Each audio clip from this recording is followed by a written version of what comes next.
Welcome back बच्चों। आज मैं बात करने जा रहा हूं क्लास 12 वाले बच्चों के लिए बिजनेस स्टडीज का 100 ऑब्जेक्टिव क्वेश्चन और साथ ही साथ 2 मार्क्स वाले क्वेश्चंस और 5 मार्क्स वाले क्वेश्चंस।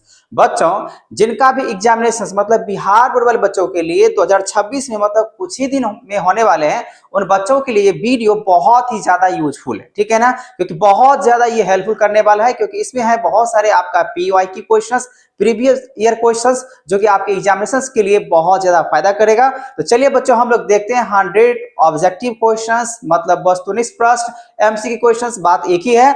और उसके बाद हम लोग देखने वाले हैं 2 मार्क्स वाले क्वेश्चंस और 5 मार्क्स वाले क्वेश्चंस, ठीक है।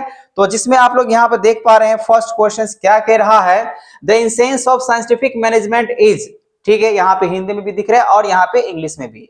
आप लोग को जिसमें आपको लग रहा है कि आपको हिंदी में एग्जाम देने हैं या इंग्लिश में एग्जाम देने हैं, तो दोनों में आपके लिए फायदा यहाँ पे हो जाएगा, ठीक है। तो पहला क्वेश्चन आपको समझ में आ जाना चाहिए, the essence of scientific management is option A mental revelations, option B remunerations, option C non mental revelations, और बोला गया D all of this. All of this तो होने वाला है नहीं, क्योंकि साइंटिफिक मैनेजमेंट जो होता है बच्चा वो मेंटल रेवलेशंस होता है। आप हिंदी में भी देख सकते हो, वैज्ञानिक प्रबंध का मूलाधार जो होता है वो मानसिक क्रांति ही होती है, सभी नहीं होती है, ठीक है ना। तो इसका जवाब क्या हो जाएगा बच्चा, A, essence of scientific management is a mental revelations, ठीक है। चलते हैं नेक्स्ट क्वेश्चन की तरफ। क्वेश्चन नंबर यहाँ पे सेकेंड बोला जा रहा है यहाँ पे, the scientific management is dash of honours. Honours के लिए क्या होता है, यहाँ पे ऑप्शंस दिया गया, इन अ फेवर, ऑप्शन बी बोला गया इन एंगेस्ट, ऑप्शन सी बोथ, और ऑप्शन डी बोला गया हेल्पफुल। तो ऐसा बोथ तो होने का चांस है नहीं, हेल्पफुल तो सिर्फ होता नहीं, एंगेज तो होता नहीं, क्या होता है, फेवर होता है, ठीक है। जो साइंटिफिक मैनेजमेंट जो होता है ऑनर्स के लिए क्या करता है, फेवर करता है ना बच्चा। तो वैज्ञानिक प्रबंध स्वामियों के जो होते हैं वो पक्ष में ही होते हैं। हाँ थोड़ा सा कॉस्टली होता है, लेकिन हम यहाँ पे कह सकते हैं इन फेवर करेगा। Next question number 3, question number 3 बोला गया यहाँ पे, the social responsibility of management is, क्या होता है, option A towards all, option B towards employ, और ऑप्शन सी बोला गया टुवर्ड्स गवर्नमेंट, और ऑप्शन डी बोला गया टुवर्ड्स सोसाइटी। वैसे अगर देखा जाए तो सोशल रिस्पॉन्सिबिलिटी जो होता है मैनेजमेंट के लिए वो सारे में होता है, ठीक है ना। टुवर्ड्स ऑल हम लोग यहाँ पे कह सकते हैं, गवर्नमेंट के लिए भी होता है, एम्प्लॉय के लिए भी होता है, और सोसाइटी के लिए भी होता है, ठीक है ना। तो यहाँ पे आप देख सकते हो प्रबंध का सामाजिक जो उत्तरदायित्व है वो किसके प्रति होता है, सभी के प्रति। ऑप्शन भी लिखा हुआ हिंदी इंग्लिश दोनों में दिख रहा है आपको, लेकिन यहाँ पे इसका जवाब जो होना चाहिए बच्चा वो हो जाना चाहिए टुवर्ड्स ऑल, सभी के प्रति होता है, ठीक है ना। ये आपको अच्छी तरीके से मालूम होना चाहिए। नेक्स्ट क्वेश्चन नंबर 4 बोला गया यहाँ पे, the essence of management is, क्या होता है, option A coordination, option B organisation, option C staffing, option D controlling, ठीक है। Essence of management is Hindi में भी आप देख सकते हो, जिन बच्चों को समझ में नहीं आ रहा, और हम यहाँ पे हमेशा हर एक वीडियो में कहते हैं बच्चा जो भी क्वेश्चंस यहाँ पे आपको दिख रहा है सबसे पहले वीडियो को पॉज कर लें, फिर अपने हिसाब से सोचें, ठीक है, उसका जवाब एक्चुअल में है क्या, और फिर जैसे मैं यहाँ पे जवाब दे रहा हूँ उसके बाद आप उसके जवाब अपने जवाब से पूरे तरीके से मैच करो, कितना सही और कितना गलत। इससे क्या होगा, आपका सेल्फ टेस्ट भी हो जाएगा और कितना आपको याद है ये भी आपको पता चल जाएगा, है ना। तो यहाँ पे आपको 4 ऑप्शंस नजर आ रहा होगा। यहाँ पे लगे एसेंस ऑफ मैनेजमेंट जो होता है बच्चा वो होता है कोऑर्डिनेशन होता है, समन्वय होता है, ठीक है। मैनेजमेंट जो होता है वो हमेशा कोऑर्डिनेशन के हिसाब से ही हो सकता है, ठीक है। नेक्स्ट क्वेश्चन नंबर 5, यहां पे आप हिंदी में देख लो। अब अगला क्वेश्चन में आप लिखा है कोऑर्डिनेशन इज एस्टेब्लिश बाय, अब ये किसके द्वारा एस्टेब्लिश किया जाएगा, समन्वय स्थापित जो किया जाता है वो किन प्रबंध के द्वारा किया जाएगा, निम्न उच्च या मध्यम वर्ग, और नन ऑफ दिस यहाँ पे ऑप्शन दिया गया, इंग्लिश में देख लेते हैं, top level management, option B लिखा हुआ है मिडिल लेवल मैनेजमेंट, और ऑप्शन सी लिखा हुआ है लोअर लेवल मैनेजमेंट, और नन ऑफ दिस। तो हमेशा ध्यान रखना, जब मैनेजमेंट मैंने इससे पहले जो क्वेश्चंस बोला था, जो एसेंस ऑफ मैनेजमेंट जो होता है कोऑर्डिनेशन के लिए हिसाब से होता है, तो यहाँ पे भी जो कोऑर्डिनेशन इज एस्टेब्लिश जो होगा वो टॉप लेवल मैनेजमेंट के द्वारा ही किया जाता है, एस्टेबल, ठीक है ना, ये ध्यान रहना चाहिए, ठीक है। बाकी बात आपको कहीं भी अगर कंफ्यूजन है किसी भी क्वेश्चंस में तो आप मुझे कमेंट कर सकते हो।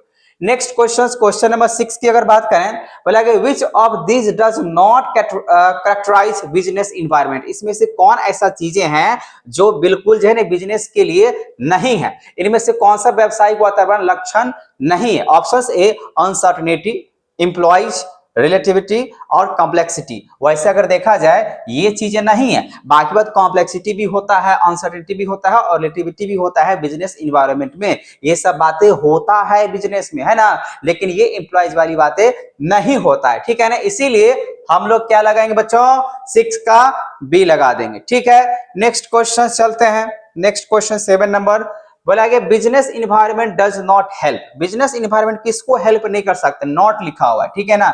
Option C barrier, option B opportunity, option C लिखा रिसोर्सेज और ऑप्शन डी लिखा यहाँ पे सर्टेनिटी। तो यहाँ पे ध्यान दें, नहीं की अगर बात करें तो ये डी हो जाएगा, ठीक है ना। व्यावसायिक वातावरण मदद नहीं करता है, बाधा को मदद करेगा, अवसर को मदद करेगा, संसाधन मदद करेगा, लेकिन बिजनेस में हर एक चीज अगर कहें निश्चित होगा, ऐसा नामुमकिन नहीं है। सब क्या होता है इसमें, देखिए निश्चित लिखा हुआ है ना हिंदी में, और यहाँ पे लिखा है सर्टेनिटी। अगर यहाँ पे लग जाए अनसर्टेनिटी तो चल सकता था, ठीक है, और यहाँ पे लिख जाए अनिश्चित तो भी चल सकता था। मतलब क्या है, बिजनेस जो होता है वो अनिश्चितता होता है, ठीक है ना।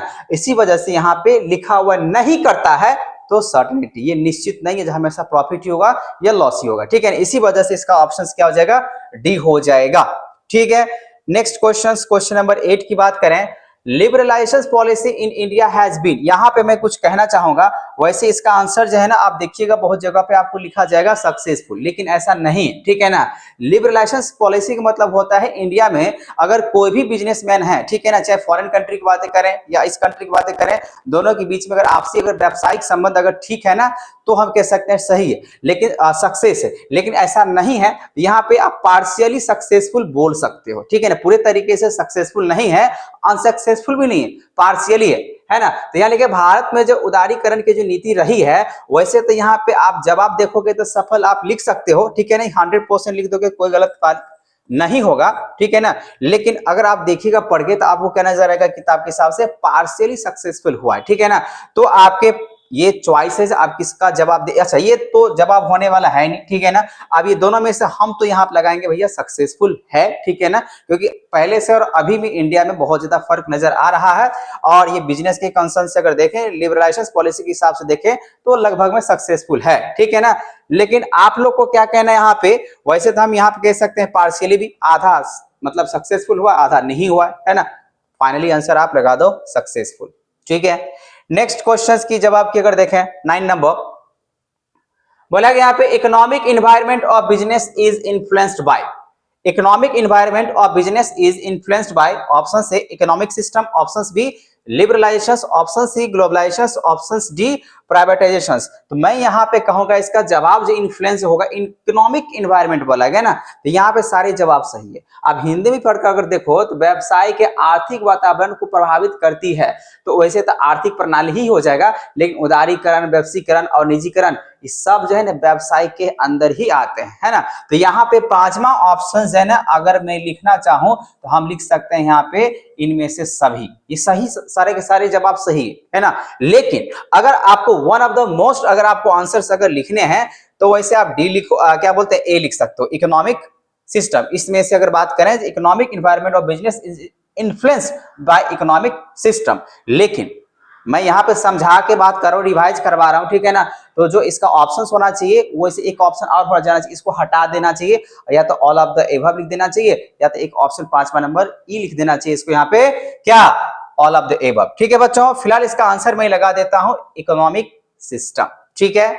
Next question, next question 10 number की बात करें, प्लानिंग इज, प्लानिंग कैसा होता है, ये तो बहुत सारे बच्चों को मालूम होगा ही, क्योंकि पहला क्या बोलते हैं प्लानिंग एक ऐसा चैप्टर है जो बहुत सारे बच्चों को आसान तरीके से समझ में आ चुका है।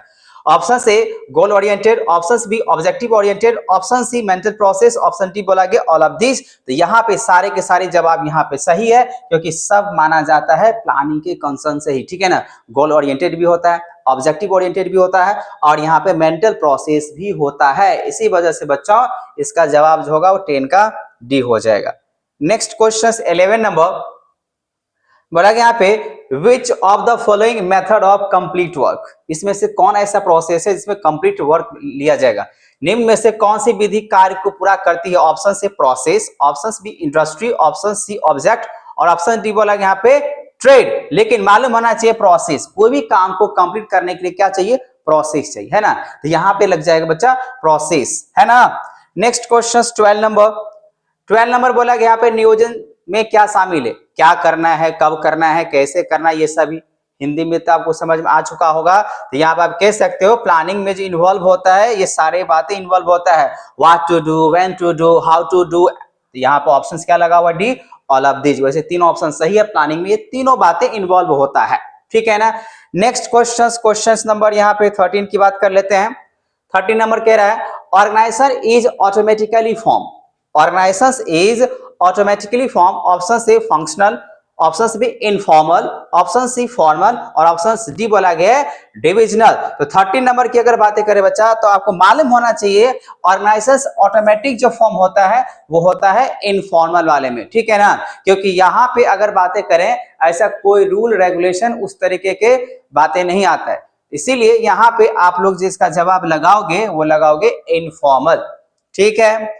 नेक्स्ट क्वेश्चन नंबर 14 की बात करें, बोला गया यहाँ पे for effective delegation responsibility is necessary which. Option से authority, option B main power, option C incentives, option D promotion. For effective delegation responsibility is necessary with आप किसके साथ लगा सकते हो ऑप्शंस मुझे तो लग रहा है यहाँ पे डेलीगेशन हमेशा एक ऑथोरिटी के लिए ही होता है। आप लोगों को मैंने पढ़ाया यहाँ पे जो इफेक्टिव डेलीगेशन क्या है ना, ऑथोरिटी पर्सन ही किसी को डेलीगेटेड कर सकता है, किसी को पावर दे सकता है ना। तो यहाँ पे देख सकते हो प्रभावशाली अधिकार हस्तांतरण के लिए उत्तरदायित्व के साथ अति आवश्यक है अधिकार देना, है कि नहीं। आप इसमें ऐसे समझो जो डेलीगेशंस होता है ना, डेलीगेशंस मतलब होता है मैं अपने जगह पे किसी को अथॉरिटी दे रहा हूं, पावर दे रहा हूं ताकि वो मेरा काम करके आ जाए, मीटिंग करके आ जाए, ठीक है ना। तो इसी वजह से मैं यहाँ पे इसका जवाब क्या लगाऊंगा बच्चा, अथॉरिटी लगाऊंगा, ठीक है ना। तो यहाँ पे 14th का जो आंसर होगा वो हो जाएगा ए। नेक्स्ट क्वेश्चन 15 नंबर बोला गया यहाँ पे depends on the sweet will of employees, ठीक है। Depends on the sweet will of employees. Option A formal organisation, option B informal organisation, option C functional organisation, option D बोला यहाँ पे none of these. तो हमेशा ध्यान रखना ये स्वीट विल भी एम्प्लॉइज होते हैं ना, खासकर कर्मचारियों की स्वेच्छा पर जो निर्भर वाले जो संगठित या संगठन की बात करें वो हमेशा इनफॉर्मल होता है, मतलब अनौपचारिक संगठन होता है। ये हमेशा ध्यान रखना, हमेशा ध्यान रखना, ये बहुत ज्यादा खतरनाक वाले होते हैं, ठीक है ना। स्वीट पॉइजन जिसको बोलते हैं उसी तरीके से कि इसके पास अपने हिसाब से डिपेंडेबल होते हैं, depends on the sweet will be employ, informal organisation ही होते हैं, ठीक है। नेक्स्ट क्वेश्चन नंबर बात करें 16 का, बोला गया यहाँ पे in case of informal organisation, in case बोला गया यहाँ पे in case of informal organisations authority is, इसमें ऑथोरिटीज क्या होते हैं इनफॉर्मल, ठीक है। अनौपचारिक संगठन की दशा में जो सत्ताएं होती है वो कहां पे जाती है। ऑप्शन से centralise, option B option A decentralise, option B centralise, option C equally distributed और ऑप्शन डी बोला यहाँ पे नन ऑफ दीज। देखो यहाँ पे इन केस इनफॉर्मल ऑर्गेनाइजेशंस में ऑथोरिटी अगर देखा जाए वैसे हम कह सकते हैं इक्वली डिस्ट्रीब्यूटेड कर दिया जाता है ना, लेकिन यहाँ पे एक तरीके से डिसेंट्रलाइज पावर भी दे दिया जाता है। तो हम यहाँ पे कह सकते हैं बच्चा 16 की अगर बातें करें, अगर आपको लिखना हो या तो डिसेंट्रलाइज भी लिखोगे तो चलेगा, इक्वली डिस्ट्रीब्यूटेड लिखोगे भी चलेगा, लेकिन यहाँ पे अगर आप जवाब देखना चाहोगे तो इन केस अगर इनफॉर्मल ऑर्गेनाइजेशन ऑथोरिटी जो होता है वो इक्वली डिस्ट्रीब्यूटेड ही होता है, ठीक है ना। बहुत जगह पे जवाब है ना लिखा होगा डिसेंट्रलाइज, लेकिन नहीं वो कभी काल हो, अगर इसमें सी ऑप्शन नहीं होता तो हम यहाँ पे लगा देते। फिलहाल यहाँ पे इक्वली डिस्ट्रीब्यूटेड अब ऑप्शन लगाओ, ये वन ऑफ द 100% जवाब सही है, ठीक है ना। 16 नंबर, बाकी बात आप इस पे यहाँ पे गौर कर सकते, इस पे तो बात होना चाहिए नहीं, ठीक है।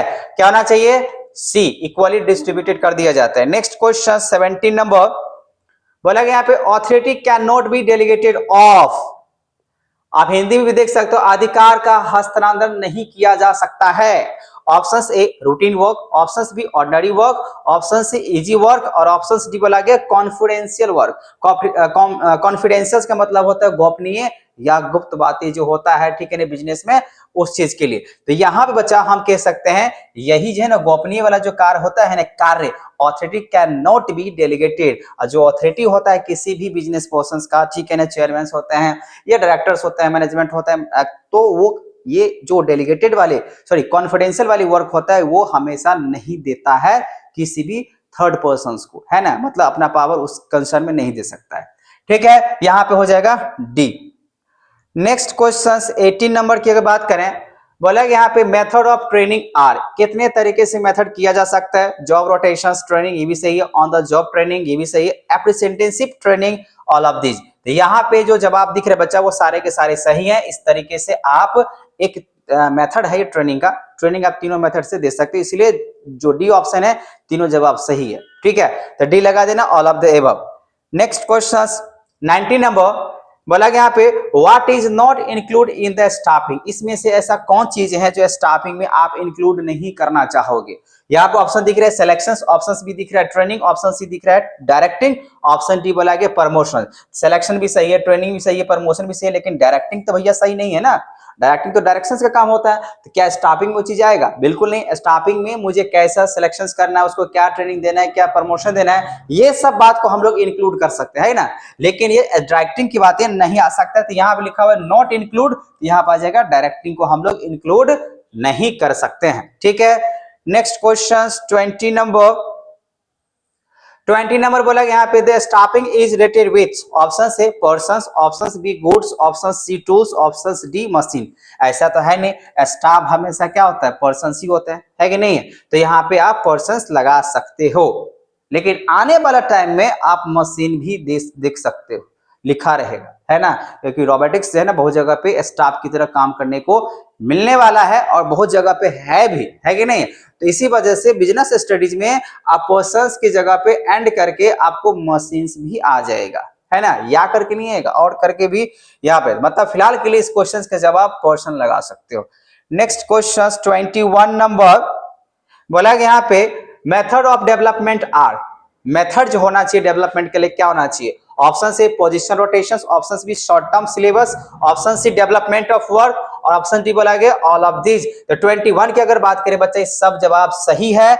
मेथड है डेवलपमेंट के लिए, ठीक है ना। शॉर्ट टर्म सिलेबस मतलब आपको अगर अपने आप को डेवलप करने हैं तो पहली बात, जैसे मान लीजिए जॉब रोटेशन, पोजीशन रोटेशन, अगर कोई काम में आपको लगातार अगर लग रहा है जब आप काम कर रहे हो और सक्सेस नहीं मिल रहा है, तो उसके लिए आप क्या करो, रोटेट कर लो भैया, जगह चेंज कर लो, हो सकता है सक्सेस मिल जाए। दूसरी बात, शॉर्ट टर्म सिलेबस, आपको लग रहा है सक्सेस जल्दी नहीं मिल पा रहा है, तो उसके लिए आप छोटा छोटा सा प्लान बनाओ, ठीक है ना। उस छोटे छोटे प्लान को अचीव करो, हो सकता है आपका जो है ना काम रुका हुआ जो है वो आपको जो है ना सक्सेस में तब्दील कर देगा, बदल देगा। उसका डेवलपमेंट ऑफ वर्क, और सबसे बड़ी चीज यहाँ पे ये होता है, अगर आपको सक्सेस अगर नहीं मिल रहा है मतलब यही है, आप जिस काम को कर रहे हो उस काम को अच्छे तरीके से हार्ड वर्क के तरीके से करो, आपको सक्सेस जरूर मिलेगा। मतलब यहाँ पे क्या अगर देखा जाए, मेथड ये डेवलपमेंट के दिया गया, तीनों जवाब इसका सही है, तो आप यहाँ पे डी लगा सकते हो। बस मेरा यहाँ पे समझाने का तरीका अलग था, लेकिन यहाँ पे ये डी ऑप्शन हो जाएगा, ठीक है। नेक्स्ट क्वेश्चन 22 नंबर की बात करते हैं।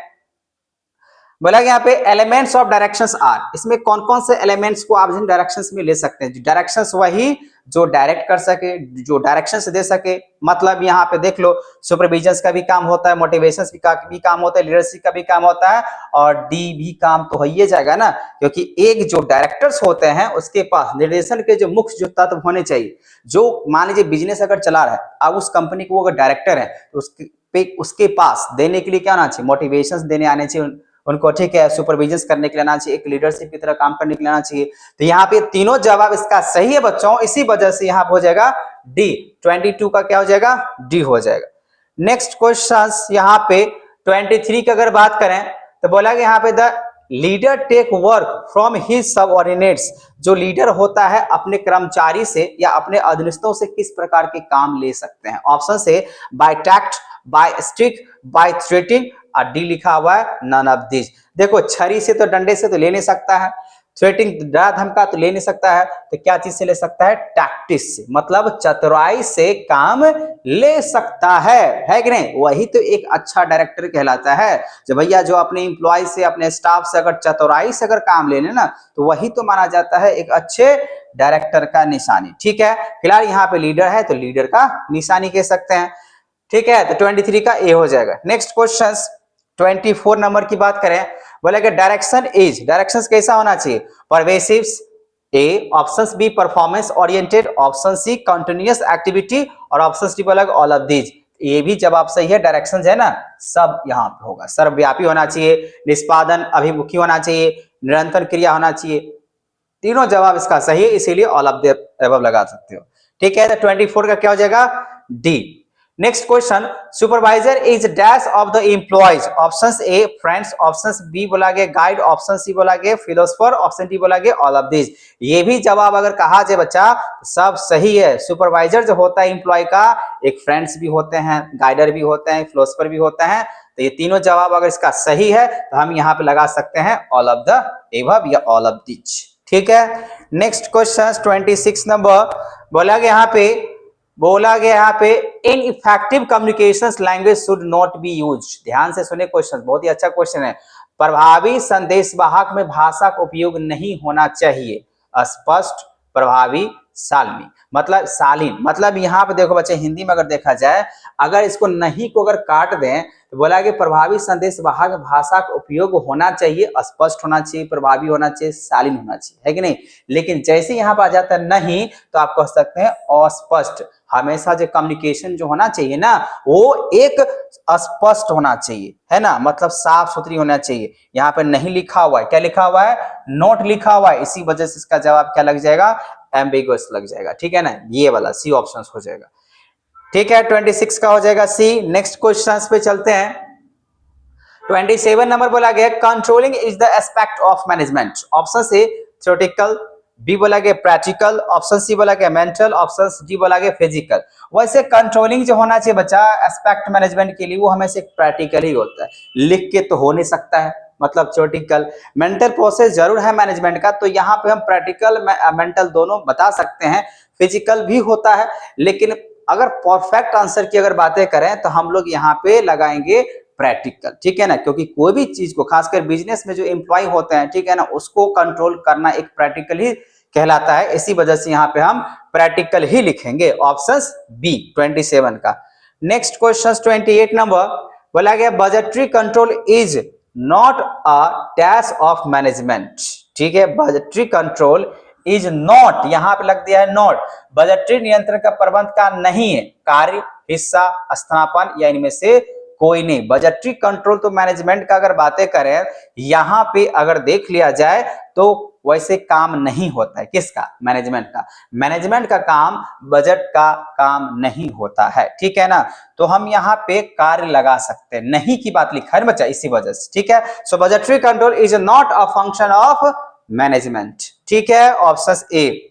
नेक्स्ट क्वेश्चन 29 नंबर बोला गया यहाँ पे इफेक्टिव कंट्रोलिंग क्या होता है। इफेक्टिव कंट्रोलिंग आप किसके हिसाब से समझ सकते हो बच्चा, ऑप्शन से स्टैटिक, ऑप्शन बी बोला गया प्री डिटरमाइंड, ऑप्शन सी बोला गया डायनेमिक, ऑप्शन डी बोला गया ऑल ऑफ द अबव। सारे जवाब इसका बिल्कुल सही नहीं है। अगर इफेक्टिव कंट्रोलिंग होता है ना, तो हमेशा एक डायनेमिक होता है। ठीक है ना, डायनेमिक होता है, ठीक है, गत्यात्मक होता है। ठीक है, ऑप्शन क्या लगा होगा बच्चा यहाँ पे, सी। 29 का क्या ऑप्शन हो जाएगा, सी हो जाएगा। नेक्स्ट क्वेश्चन नंबर 30 नंबर क्या बोला यहाँ पे, control is management function. Control is a managerial function, compulsory, necessary, optional, none of this. देखो ऑप्शनल तो होने का चांस है नहीं, नन ऑफ दिस की बात होगा नहीं। अब नेसेसरी और कंपल्सरी में अगर बात करें तो कंट्रोलिंग जो है ना मैनेजमेंट का, एक मैनेजरियल का, ठीक है ना, कंपल्सरी फंक्शन होना चाहिए। अगर उससे अगर कहा जाए मैनेजरियल सही तरीके से अगर नहीं, मतलब कंट्रोलिंग अगर सही तरीके से नहीं हो रहा तो फिर काहे का मैनेजमेंट है ना, काहे का मैनेजरियल। तो ये नेसेसरी मतलब आवश्यक, और ये बोलेगा अनिवार्य, उसको आना ही चाहिए। ठीक है, नेसेसरी ठीक है 50% से यहाँ पे बात क्लियर होता है। और यहाँ पे क्या कहता है, स्ट्रेस वर्ड है 100% होना ही चाहिए, है कि नहीं। So controlling is a management functions compulsory.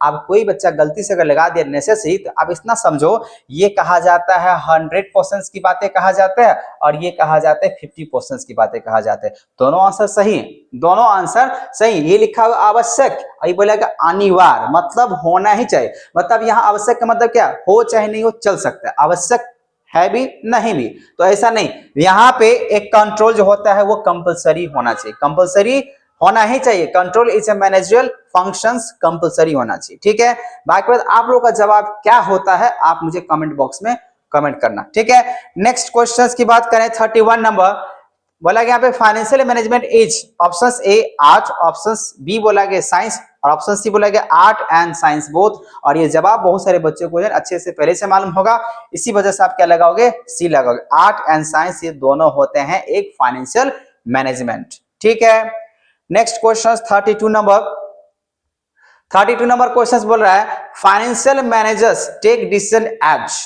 Financial manager होता है जो डिसीजन जो लेगा वो किस बिना पे ले सकता है। Option A finance, option B investment, option C dividends, option D बोला गया ऑल ऑफ द एबव। तो 32 की अगर बातें करें बच्चा, ये सारे के सारे जवाब सही है, इसलिए लग जाएगा D all of the above. मतलब वित्तीय प्रबंधक निर्णय जो लेता है वो वित्तीय विनियोग लाभांश सभी को देखते हुए। ठीक ना।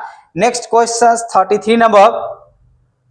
33 नंबर यहाँ पे हिंदी में देख सकते हो, अस्थायी पूंजी की आवश्यकता किस अवधि के लिए किया जाता है, जो अस्थायी है। तो वैसे तो दीर्घकालीन के लिए हो जाएगा ना, क्योंकि अस्थायी है, फिक्स्ड है। तो fixed capital is needed for which period, short term, long term या सॉरी सी नंबर लिखा हुआ है यहाँ पे ए एंड बी बोथ होना चाहिए, बोथ ए एंड बी, या डी बोला गया नन ऑफ दीज। तो वैसे मैंने बता दिया फिक्स्ड कैपिटल हमेशा बच्चा अगर बात करें तो लगता है लॉन्ग टर्म के लिए, लगता है ना, आपने अकाउंटेंसी में पढ़ा होगा। अगर शॉर्ट टर्म के लिए क्या लगता है, करंट फिक्स्ड कैपिटल, कब लगता है, लॉन्ग टर्म के लिए। ठीक है, इसी वजह से यहाँ पे 33 का क्या हो जाएगा, बी, क्योंकि फिक्स्ड कैपिटल जो नीड होता है वो एक लॉन्ग टर्म के लिए होता है। Next question number 34, the cheapest sources of finance, सबसे चीपेस्ट सोर्सेज ऑफ फाइनेंस कौन सा है, वित्त का सबसे सस्ता स्रोत क्या है। Option A debentures, option B equity shares capitals, option C preference shares और ऑप्शन डी बोला गया है रिटेन अर्निंग। ठीक है, तो यहाँ पे 34 नंबर की बात करें तो रिटेन अर्निंग कर दो, मतलब जो आपने कमाया है उसी को दोबारा लगा दो, सबसे आसान तरीका है। तो रिटेन अर्निंग यहाँ पे आप ऑप्शन लगा सकते हो। The cheapest sources of finance होता है वो रिटेन अर्निंग, कमाओ बिजनेस में, ठीक है ना, जितना पैसा है फिर से दोबारा लगाओ फिर कमाओ, ठीक है ना। तो ऐसे को हम लोग कह सकते हैं रिटेन अर्निंग बोल सकते हैं, रिटेन कर देना। ठीक है ना, आप आईपीएल आप लोग देखते होंगे, उसमें खिलाड़ी मतलब जो प्लेयर्स होते हैं उसको रिटेन कर दिया जाता है, मतलब वो प्लेयर उसी में रहेगा। तो वही है, प्रॉफिट जो भी हुआ आपको बिजनेस में दोबारा लगाने को ही बोलते हैं रिटर्न करना। नेक्स्ट क्वेश्चन बोला यहाँ पे 35 number, equity share holders have the right in the company to vote, purchase, sale, none of these. तो वैसे मालूम होना चाहिए वोट देने का अधिकार होता है ना, क्योंकि अगर आप अकाउंटेंसी पढ़ते होंगे नहीं, पढ़ना ही चाहिए, क्योंकि आप कॉमर्स ले के पढ़ रहे हो और यहाँ बीएसटी देख रहे हो, इसका मतलब यही हुआ आपके पास अकाउंटेंसी जरूर होगा, मतलब वोट आपने पढ़ा होगा। ठीक है ना, पार्ट 2 में। सिक्योरिटी शेयर होल्डर जो होता है उसके पास कंपनी में वोट देने का अधिकार होता है कि नहीं है। तो हो जाएगा 35 का ए। नेक्स्ट क्वेश्चन की अगर बात करें बच्चा, नेक्स्ट क्वेश्चन 36 नंबर बोला गया regional office of SEBI is situated. Regional Delhi, Kolkata, Chennai और ऑल ऑफ द अबव, तो सारे जगह पे रीजनल। हेड ऑफिस की नहीं बात कर, अगर हेड ऑफिस की बातें कहता तो हम लोग जवाब अलग देते, जो कि इस ऑप्शन में है ये नहीं है। इसी वजह से यहाँ पे हेड नहीं है, क्या है, रीजनल, मतलब सेबी का क्षेत्रीय जो कार्यालय है वो कोलकाता, दिल्ली, चेन्नई में स्थित है, इन तीनों जगह पे स्थित है। Next question 37 number, marketing concept is option A product oriented, option B sales oriented, option C customer oriented और ऑप्शन डी बोला यहाँ पे ऑल ऑफ दीज। तो 37 की अगर बात करें बच्चा, ये सारे जवाब इसके सही है, क्योंकि प्रोडक्ट ओरिएंटेड भी होता है, सेल्स ओरिएंटेड भी होता है, कस्टमर ओरिएंटेड भी होता है, तीनों जवाब सही, इसी वजह से ऑल ऑफ द अबव लग जाएगा। नेक्स्ट क्वेश्चन 38 नंबर की अगर बात करें, बोला गया the birth place of marketing management concept, birth place है ना, कहां से आया है, the birth place of marketing management concept, ये कहां से आया भैया। Option A England, option B America, option C France, option D Japan. कहां से आया है, तो अधिकतर बच्चा को मालूम होना चाहिए अमेरिका से है, क्योंकि अमेरिका एक कैपिटलिस्ट इकोनॉमी है कि नहीं, क्योंकि वहां पे प्राइज मेकर का काम करता है, तो बिजनेस भी वहीं से सारी चीजें हो सकता है। इसी वजह से कह सकते हैं जो विपणन का प्रबंध का जो अवधारणा का जो जन्म हुआ है वो अमेरिका में हुआ है। ठीक है, next question 39 number, marketing includes, marketing में क्या इंक्लूड्स होता है। Option A purchase, option B sales, option C बोला गया वेयर हाउसिंग और ऑप्शन डी बोला गया ऑल ऑफ द एबव। तो मार्केटिंग में अगर बातें करें तो सारे के सारे इस चीज को शामिल आप कर सकते हो। विपणन में सम्मिलित किए जाने वाले क्रय विक्रय भंडारण, ये सब चीजें सम्मिलित करना होता है। ठीक है, next question 40 number 40 next question बोला यहाँ पे the factor affecting product mix are, the factor affecting product mix are.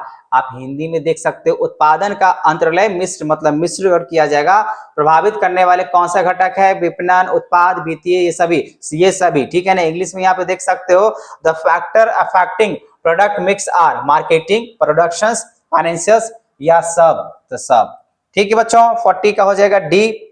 Next question 41 number बोला यहाँ पे डिस्ट्रिक्ट फोरम कैन सेटल। आप देखो तीन तरीके का फोरम होता है, एक तो डिस्ट्रिक्ट फोरम हो गया, दूसरा स्टेट फोरम हो गया और तीसरा क्या होता है सेंट्रल या नेशनल की बातें कर सकते हैं। तो आप बोला कि कितना का सेटलमेंट हो सकता है डिस्ट्रिक्ट फोरम में, ठीक है ना। आप लोग जो है ना इसका वीडियो कंज्यूमर्स प्रोटेक्शन एक्ट के हिसाब से अगर कहा जाए तो उसके लिए वीडियो बना हुआ है, आप उसमें भी जाकर देख सकते हो। वैसे सारे वीडियो बना हुआ हर एक चैप्टर का बिजनेस स्टडी में। ऑप्शन से फिलहाल यहाँ पे लिखा हो up to 5 lakh, up to 10 lakh, और सी बोला अप टू 15 लाख, और ऑप्शन डी लिखा अप टू 20 लाख। तो यहाँ पे क्या हो जाएगा बच्चा अप टू 20 लाख से है ना डिस्ट्रिक्ट फोरम में सेटलमेंट किया जाता है कि नहीं है। नेक्स्ट क्वेश्चन 40 कौन सा 41 का डी हो जाएगा।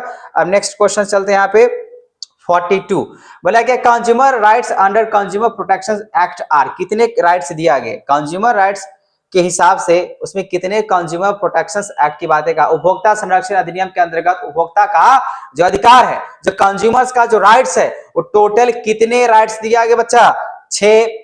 ऑप्शन ए लिखा हुआ ऑप्शन 6 सॉरी ऑप्शन ए लिखा हुआ है 6, ऑप्शन बी लिखा हुआ है 7, ऑप्शन सी लिखा हुआ है 8 और ऑप्शन डी लिखा हुआ है 9। कौन सा होगा? तो हम तो भैया यही लगाएंगे consumer rights under consumer protection act की बातें करें कितना हो जाएगा 6। Next question number 43 entrepreneur development institute of India, India is situated कहां पे भैया? Entrepreneur development institute of India is situated. आप लोग बच्चा ये बताओ सबसे ज्यादा बिजनेसमैन कहां से लोग आते हैं, कहां से आते हैं? आप जो अनिल अंबानी की बात करते हैं, मुकेश अंबानी की बातें करते हैं, गौतम अडानी की बात करते हैं, बताओ ये लोग कहां से बिलोंग करते हैं, कौन से स्टेट्स? या जो 4 स्टेट्स की बातें करें अहमदाबाद, मुंबई, न्यू दिल्ली, चेन्नई, ये सब लिखा हुआ है कहां से? तो सबसे ज्यादा अगर बात करें बिजनेसमैन वो आते हैं अहमदाबाद, मतलब यहां से। तो अधिकतर वहीं पे सबसे ज्यादा डेवलपमेंट क्यों होता है? क्योंकि वहां पे है entrepreneur development institute of India, है ना। तो यहां पे लग जाएगा बच्चा ऑप्शन ए। 43 का क्या हो जाएगा ए नंबर। नेक्स्ट क्वेश्चन 44 नंबर बोला गया एंटरप्रेन्योरशिप प्रोसेस इज क्या होता है? नॉलेज बेस ऑप्शन से, ऑप्शन बी बोला गया इंटेलिजेंस बेस, ऑप्शन सी बोला गया फोरकास्टिंग बेस और ऑप्शन डी बोला गया डिमांड बेस। तो 44 की अगर बातें करें तो एंटरप्रेन्योरशिप जो प्रोसेस होता है ना वो ज्ञान पे आधारित होता है। एंटरप्रेन्योर बनना ठीक है ना वो सबकी बातें नहीं होता है, जिसके पास नॉलेज प्रोसेस होता है वही कर सकते। इंटेलिजेंसी से कुछ नहीं होता है, नॉलेज होने चाहिए। इंटेलिजेंसी अलग चीज है, नॉलेज अलग चीज है, ठीक है ना। और फोरकास्टिंग होना चाहिए, ठीक है ना। लेकिन फिलहाल इसका प्रोसेस की बातें चल रहा है, इसी वजह से हम कह सकते हैं नॉलेज बेस्ड एंटरप्रेन्योरशिप का जो प्रोसेस उद्यमिता जो क्रिया है वो ज्ञान पे आधारित होता है, कितना मार्केट को वो समझता है ना।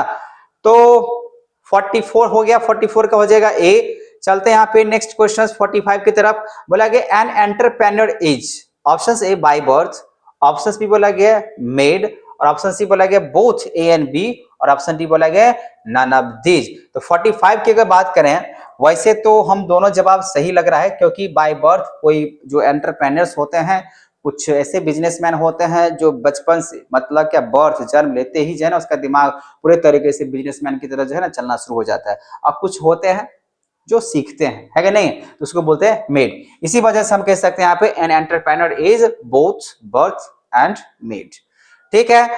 नेक्स्ट क्वेश्चन इसका सी हो जाएगा बच्चा, 45 का सी लग जाएगा। नेक्स्ट क्वेश्चन बोला यहाँ पे Indian investment centre was established by government in, कहां पे एस्टेब्लिश किया गया था भैया? भारतीय विनियोग केंद्र की स्थापना सरकार ने की है, कहां पे की है? ऑप्शन ए की अगर बात करें Delhi, option B Madhya Pradesh, option C Maharashtra, option D Gujarat. ऐसा नहीं है सब यहाँ पे गुजरात भी होगा, दिल्ली में, ठीक है ना। Indian investment centre was established by government in अगर बात करें कहां पे किए हैं भैया? तो दिल्ली में किए हैं। तो 46 की अगर बातें करें तो हो जाएगा ए। नेक्स्ट क्वेश्चन 47 नंबर विभागीय संगठन के जो लाभ हैं, ये तो हिंदी में आपको दिख रहा होगा। नेक्स्ट यहाँ पे दिख लेते हैं इंग्लिश में, बोला एडवांटेज ऑफ डिविजनल ऑर्गेनाइजेशंस, विभागीय डिविजनल्स क्या हो सकता है इसका भैया एडवांटेज, तो बोला गया क्विक डिसीजन, ऑप्शन से ऑप्शन बी बोला गया एज इन एक्सपेंशन, और सी बोला गया फ्लेक्सिबिलिटी, और ऑप्शन डी बोला गया ऑल ऑफ द एबव। तो 47 की अगर बातें करें, ये जवाब सही है, ऑल ऑफ द एबव, मतलब सब अच्छा होता है, ठीक है ना। एडवांटेज है डिविजनल ऑर्गेनाइजेशंस का, जब विभागीय डिपार्टमेंट होगा तो अलग अलग डिपार्टमेंट है, अच्छे तरीके से डिसीजन ले सकता है, एक्सपेंशन कर सकता है हर एक डिपार्टमेंट्स का, ठीक है ना। फ्लेक्सिबिलिटी होता है, जहां पे चेंज करने की मौका मिला उसको चेंज कर सकता है, इसी वजह से तीनों जवाब सही है, यहाँ पे डी लगा देना है। नेक्स्ट क्वेश्चन 48 नंबर, बोला कि main forms of organisation structures are, option A functional organisation, option B बोला गया डिविजनल ऑर्गेनाइजेशन, ऑप्शन सी बोला गया लाइन ऑर्गेनाइजेशन, और ऑप्शन डी लिखा हुआ है यहाँ पे ऑल ऑफ द एबव। तो ये सारे प्रकार के ऑर्गेनाइजेशंस होते हैं, तो सही है डी, ठीक है। Next question 49 number, characteristic of sound financial, characteristic of sound financials planning are, option A simplicity, option B liquidity, option C economy, option D बोला गया ऑल ऑफ दिस। हिंदी में भी दे सकते हो, सुदृढ़ वित्तीय योजना की विशेषता क्या है, तो यहाँ सरलता होना चाहिए, तरलता होना चाहिए, मितव्ययिता होना चाहिए, या डी बोला गया ये सभी। तो यहाँ पे बच्चा क्या जवाब हो जाना चाहिए आपका, तो ये सभी, ठीक है ना, क्योंकि सब सही है ना। ये तीनों फाइनेंशियल जो प्लानिंग की अगर बातें करें, characteristic of sound of financials जो प्लानिंग में, सब जवाब सही लिखा हुआ है ना, तो डी लगा देना। नेक्स्ट क्वेश्चन 50 नंबर, बोला यहाँ पे SEBI is controller of, option A control product क्या ले प्रोडक्शंस, ऑप्शन बी लिखा हुआ insider trader trading, option C लिखा है कैपिटल मार्केट, और ऑप्शन डी लिखा है गवर्नमेंट। बिल्कुल नहीं, सेबी जो कंट्रोल करता है वो करता है कैपिटल मार्केट को, है कि नहीं है, तो यहां पे लग जाएगा capital market. Next question number 51, बोला कि owner fund does not include, owner के फंड को किसमें आप शामिल नहीं करना चाहते हो, साफ साफ बताना। ये पहले भी बता चुके हैं इस क्वेश्चन जवाब, मतलब इस वाले वीडियो में नहीं, आप चाहो तो वीडियो अगर इस मेरे चैनल पे जाकर देखोगे तो आपको लगभग में बिजनेस स्टडीज का 3-4 वीडियो 100 मार्क्स का 100 ऑब्जेक्टिव क्वेश्चंस बिल्कुल मिला हुआ है, साथ साथ अगर कहा जाए 2 मार्क्स वाले और 5 मार्क्स वाले क्वेश्चंस भी वीडियो बना हुआ है, ठीक है। तो बच्चा यहाँ पे बोला कि owners fund does not includes, option A share capital, option B bank loan, option C बोला कि रिजर्व फंड, और ऑप्शन डी बोला कि यहाँ पे शेयर प्रीमियम। तो देखो ऑनर के फंड में हम नहीं शामिल कर सकते हैं, वो है आपका बैंक लोन, बैंक लोन को नहीं ले सकते इसमें ऑनर के फंड में, ठीक है। तो स्वामित्व कोष में सम्मिलित नहीं होता है अंश पूंजी, बैंक ऋण, संचय कोष, और डी लिखा है यहाँ पे अंश प्रीमियम। वैसे तो मैं यहाँ पे इंग्लिश में बोल दिया तो आपको समझ में आ जाना चाहिए, बी ही इसका भी होगा, है कि नहीं। नेक्स्ट क्वेश्चन 52 नंबर, बोला गया यहाँ पे wages given to worker in traditional management are, option से low, option B high, option C normal, और ऑप्शन डी लिखा है मैक्सिमम। तो हमेशा क्या होता है, वेजेस जो होता है ना given to work in traditional management के हिसाब से हमेशा कम ही दिया जाता है ना। तो परंपरागत प्रबंध में श्रमिकों को मजदूरी जो दिया जाता है वो हमेशा कम ही दिया जाता है, लेकिन हाँ अब नया जो है ना वेजेस एक्ट के तहत रेट के हिसाब से अब ज्यादा मिलने लगा है और मिलने वाला है, ठीक है। चलते हैं 53 नंबर, बोला कि Henry Fayol's principles of management are, ये कौन बच्चे नहीं जानते हैं, कमेंट में दो जवाब। वैसे बोलेंगे सर हम नहीं जानते हैं, ऐसा नहीं है, ये इतना आसान क्वेश्चन है, ठीक है ना, बहुत सारे बच्चों को पहले से ही मालूम होना चाहिए। कितना है 14, है कि नहीं है, 5 तो आइए नहीं, 10 तो आइए नहीं, कौन सा है 14 है, 14 नंबर बोल रहे हैं, सी ऑप्शन 14, ठीक है। हेनरी फोयल के जो प्रबंध के सिद्धांत टोटल कितने बचे हैं 14 है, 14। नेक्स्ट क्वेश्चन 15 नंबर, सॉरी 15 बोला 54 बोला कि हेनरी फोयल का जन्म हुआ था, कहां हुआ था, बताओ, ठीक है। अब यहाँ पर ऑप्शन लिखा हुआ है जापान, ऑप्शन बी लिखा हुआ है फ्रांस, ऑप्शन सी लिखा है यहाँ पे जर्मनी, ऑप्शन डी लिखा हुआ है अमेरिका। तो 54 की अगर बात करें बच्चा हो जाएगा हम लोग का फ्रांस, क्या लग जाएगा फ्रांस। हेनरी फोयल का जो जन्म हुआ था अब फ्रांस में हुआ था, ठीक है ना, तो यहाँ पे आप फ्रांस लगा सकते हो। 54 का हो जाएगा बी, 54 का हो जाएगा B, Henri Fayol was born in France. 55 number question बोला यहाँ पे control function of management control function of management is option A compulsory, option B necessary, option C बोला गया ऑप्शनल और ऑप्शन डी बोला गया नॉन ऑफ दीज। तो देखो भाई कंट्रोल फंक्शन अभी अभी हम इस पे जो है पूरे तरीके से बहस कर चुके हैं। इसका आंसर हम लोग क्या लगाएंगे, ए लगाएंगे कंपलसरी। बहुत जगह पे क्या मिलेगा, नेसेसरी मिलेगा, लेकिन यहाँ पे 100% अगर बातें करें हम लोग जो देखेंगे वो कंपलसरी की तरफ। ठीक है बच्चों, तो देखते हैं नेक्स्ट क्वेश्चन 56 के यहाँ पे कह रहा है costliest means of advertising as. Hindi में देख सकते हो विज्ञापन का सबसे महंगा साधन क्या है, बताओ। टीवी, व्यक्तिगत विक्रय, और सी लिखा है विक्रय संवर्धन, और ऑप्शन डी लिखा हुआ जनसंपर्क। देखो कॉस्टलिस्ट मीन्स ऑफ एडवर्टाइजिंग एज, बहुत सारे बच्चे बोलेंगे टीवी, लेकिन नहीं, ऐसा नहीं है। ऑप्शन ए, ऑप्शन बी बोला गया पर्सनल सेलिंग, ऑप्शन सी बोला गया सेल्स प्रमोशन, ऑप्शन डी बोला गया पब्लिक रिलेशंस। तो पर्सनल सेलिंग, अगर हम फेस टू फेस घर घर जाके पर्सनल हर एक लोगों के पास जाके अगर बेचेंगे तो महंगा पड़ेगा ना भैया, इसी वजह से हम कह सकते हैं ये सबसे महंगा है। ठीक है ना, personal selling. Next question 57 number की अगर बात करें, 57 नंबर तो बोला गया consumer court under consumer protection act is. Option A producers, option B consumers, option C district forum, और ऑप्शन डी बोला गया नॉन ऑफ दीज। तो 57 की अगर बात किया जाए तो consumer court under consumer protection act जो है वो जाता है डिस्ट्रिक्ट फोरम में जा सकता है। जिला मंच पे उपभोक्ता संरक्षण अधिनियम के अंतर्गत उपभोक्ता का जो न्यायालय है इसमें से, वैसे तो आपको मालूम होना चाहिए डिस्ट्रिक्ट फोरम होता है, स्टेट होता है, अभी मैंने बात बोला, ठीक है ना, लेकिन इसका जवाब क्या हो जाएगा भैया, तो डिस्ट्रिक्ट फोरम हो जाएगा। ठीक है 57 का। नेक्स्ट क्वेश्चन 58 नंबर बोला गया marketing mix does not includes, इसमें से कौन सा चीज को शामिल नहीं किया जाएगा मार्केटिंग मिक्स के लिए। Option C price, option B product, option C promotion, option D industry. 58 की अगर बात करें तो इंडस्ट्री को शामिल नहीं किया जाएगा। ठीक है, विपणन मिश्रण में सम्मिलित नहीं होता है उद्योग। Next question 59 number entrepreneurial development programme provides, option से unemployment, option B employment, option C dishonesty, option D बोला गया करप्शन। तो एंटरप्रेन्योरियल डेवलपमेंट प्रोग्राम जो प्रोवाइड करेगा वो क्या कर सकते हैं, बेरोजगारी तो करेगा नहीं, बेईमानी तो करेगा नहीं, भ्रष्टाचार तो करेगा नहीं, तो क्या कर सकता है, उद्यमिता का विकास का कार्यक्रम जो प्रदान जो करता है वो क्या करता है, रोजगार। जो एंटरप्रेन्योर बनते हैं, जो बिजनेसमैन बनते हैं, वो क्या देता है, रोजगार देंगे ना भैया, है कि नहीं है, ज्यादा इस पे क्या बात करेंगे। ठीक है, तो ये हो जाएगा B. Next question 60 number The process of converting message into communication symbol is options A medium, options B encoding, option C feedback, options D बोला गया decoding। तो 60 की अगर बात करें encoding किया जाता है। ठीक है, यहाँ पे encoding लगा दो। बाकी आपका जवाब क्या है आप मुझे कमेंट बॉक्स में अगर कहीं भी अगर आपको लग रहा है नहीं सर इसका जवाब ये होना चाहिए तो आप मुझे कमेंट कर सकते हो। नेक्स्ट क्वेश्चन 61 नंबर बोला गया यहाँ पे हिंदी में देख सकते हो निम्न में से कौन सा संप्रेषण प्रक्रिया का तत्व नहीं है, डिकोडिंग, संप्रेषण, संदेश या संदेश प्राप्तकर्ता। इंग्लिश में यहाँ पे देख सकते हैं बच्चों क्वेश्चन नंबर 61 की अगर बात करें तो बोला गया यहाँ पे which of the following is not an element of communication process.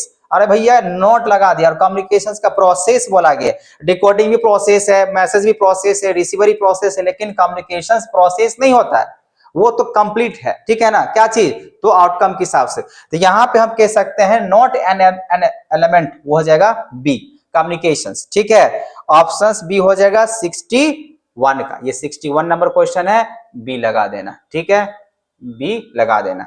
Next question 62 number बोला गया planning and controlling are aspect of management. क्या होता है बच्चा, option A twins, option B separate, option C complementary, option D बोला गया none of these. तो 62 की अगर बातें करें तो हो जाएगा ट्विंस। प्लानिंग जो होता है एक जुड़वा है, क्या चीज का, कंट्रोलिंग का। जहां पे प्लानिंग है वहां पे कंट्रोलिंग है, जहां कंट्रोलिंग है प्लानिंग है, लेकिन पहले प्लानिंग। ठीक है ना, इसी वजह से ये ट्विंस कहा जाता है बिजनेस स्टडीज के लैंग्वेज में। So planning and controlling are aspect of management twins. ठीक है, ऑप्शन ए जुड़वा। नेक्स्ट क्वेश्चन 63 नंबर बोला गया यहाँ पे स्टाफिंग इज, स्टाफिंग क्या है, ऑप्शन से part of organisation, option B part of personal management, option C function of management, option D लिखा है यहाँ पे ऑल ऑफ द एबव या ऑल ऑफ दिस। तो यहाँ बच्चा 63 की अगर बातें करें तो सारे जवाब इसका सही है। स्टाफिंग के लिए ये सारे प्रोसेस होना सही है। ठीक है, तो 63 का डी हो जाएगा। नेक्स्ट क्वेश्चन 64 नंबर बोला गया है promotion of employ is of recruitment option A work, option B object, option C sources, option D लिखा है पे नन ऑफ दीज। हिंदी में देख सकते पदोन्नति कर्मचारियों की भर्ती का ऑप्शन ए कार्य, ऑप्शन बी उद्देश्य, ऑप्शन सी स्रोत, ऑप्शन डी बोला गया यहाँ पे इनमें से कोई नहीं। तो 64 की अगर बातें करें तो सोर्सेज माना जाता है, promotion of employees is of recruitment sources. क्या हो जाएगा बच्चे यहाँ पे सोर्सेज लग जाएगा, ठीक है, ऑप्शन सी है। नेक्स्ट क्वेश्चन 65 नंबर की अगर बात करें बोला कि every member of the organisation should follow which type of communication channel, option A proper, option B improper, option C लिखा है यहाँ पे बोथ और ऑप्शन डी लिखा है यहाँ पे नन ऑफ दीज। तो 65 की अगर बात करें बच्चा तो हमेशा क्या होना चाहिए प्रॉपर। ये तो ऑप्शन सी सब गलत, अपने आंसर तो अगर कहा जाए तो इसको क्वेश्चन पढ़ते ही समझ में आ जाना चाहिए, ठीक है। क्या हो जाना चाहिए प्रॉपर। एवरी मेंबर के ऑर्गेनाइजेशन जो भी रहेगा उसके बीच में जो कम्युनिकेशन होना चाहिए प्रॉपर होना चाहिए, है कि नहीं है। नेक्स्ट क्वेश्चन 66 नंबर बोला यहाँ पे फेस टू फेस कॉन्टैक्ट को हम लोग बोलते हैं oral communication, written communication, both. तो भैया इतना साफ साफ जवाब है ना, आंसर है क्या बोलते हैं, क्वेश्चन में ही आंसर है ओरल कम्युनिकेशन के बोलते हैं। Face to face contact is oral communication, ठीक है। तो 66 का हो जाएगा ए। नेक्स्ट क्वेश्चन 67 नंबर बोला यहाँ पे इन हॉरिजेंटल कम्युनिकेशंस, हॉरिजेंटल ऐसे, ठीक है ना, वर्टिकल ऐसे। तो बोला कि in horizontal communications flow of suggestion is option A upward, option B बोला कि डाउनवर्ड और ऑप्शन सी लिखा है यहाँ पे एट पैरेलल और ऑप्शन डी लिखा है ऑल ऑफ दीज। जैसे मैंने बता दिया ऐसे होता है तो इसका मतलब पैरेलल ऐसे ही होता है, इसीलिए क्या लग जाएगा बच्चा सी ऑप्शन लग जाएगा। कौन सा सी। तो 67 का क्या हो जाएगा सी, पैरेलल होता है, हॉरिजॉन्टल लाइन ऐसे होता है इसी बस ये पैरेलल हो जाएगा, ठीक ना। नेक्स्ट क्वेश्चन 68 नंबर बोला यहाँ पे quick reporting of effective control is option A functions, option B plan, option C organisation, option D बोला यहाँ पे नन ऑफ दीज। तो 68 की अगर बातें करें तो फंक्शन होता है, quick reporting of effective control is function, ठीक है, ऑप्शन ए 68 का ऑप्शन ए।